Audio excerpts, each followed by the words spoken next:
The 12th of June of every year since 1898 is a very important event for all the Filipinos.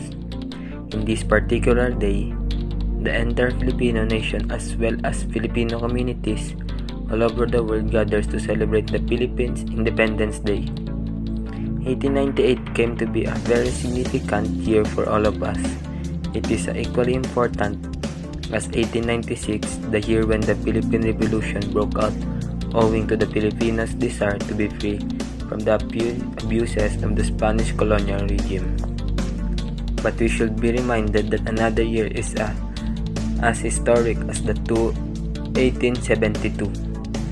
Two major events happened in 1872. First was the 1872 Cavite Mutiny, and the other was the martyrdom of the three martyr priests in the person of Father Mariano Gomez, Jose Burgos, and Jacinto Zamora Gumburza.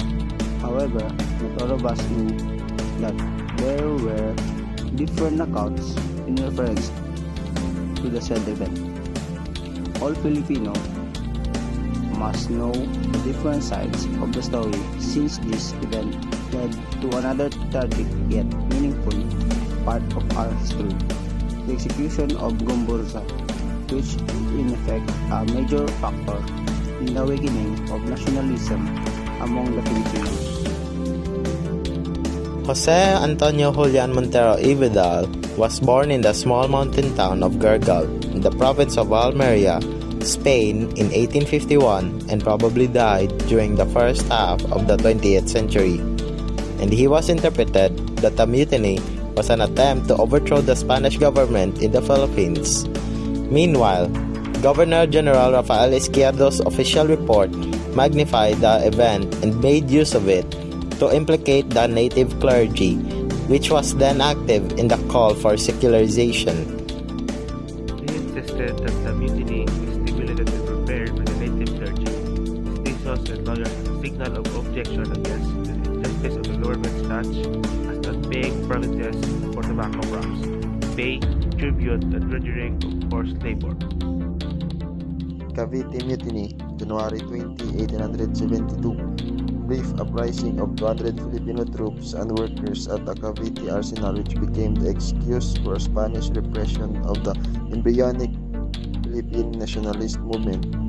Ironically, the harsh reaction of the Spanish. Fort San Felipe, Spanish na Fortaleza di San Felipe, Filipino.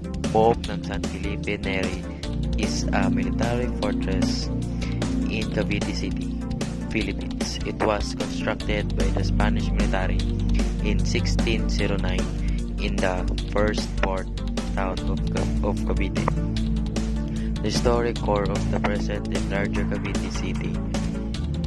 For its protection at present, the name Fort San Felipe also refers to the area of the present Cavite City, where the first historic port town of Cavite, also known as Cavite Nuevo, then Cavite Puerto. It is now part of San Roque district of Cavite City.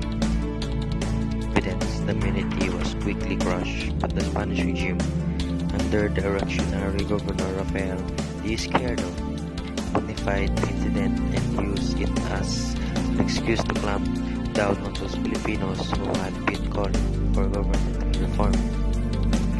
A number of Filipino intellectuals were seized and accused of complicity with the mutineers after a brief trial. Three priests, Jose Burgos, Jacinto Zamora, and Mariano Gomez, were publicly executed. The three subsequently became martyrs to the cause of Philippine independence. The primary cause of the mutiny is believed to be an order from Governor General Rafael Izquierdo to subject the soldiers of the engineering and artillery corps to the personal taxes, from which they were previously exempt. The Cavite Mutiny of 1872 has two extant versions coming from the two opposing camps, namely Spanish version and Filipino version. The Spanish version of the Cavite Mutiny of 1872 is narrated by Jose Montero y Vidal.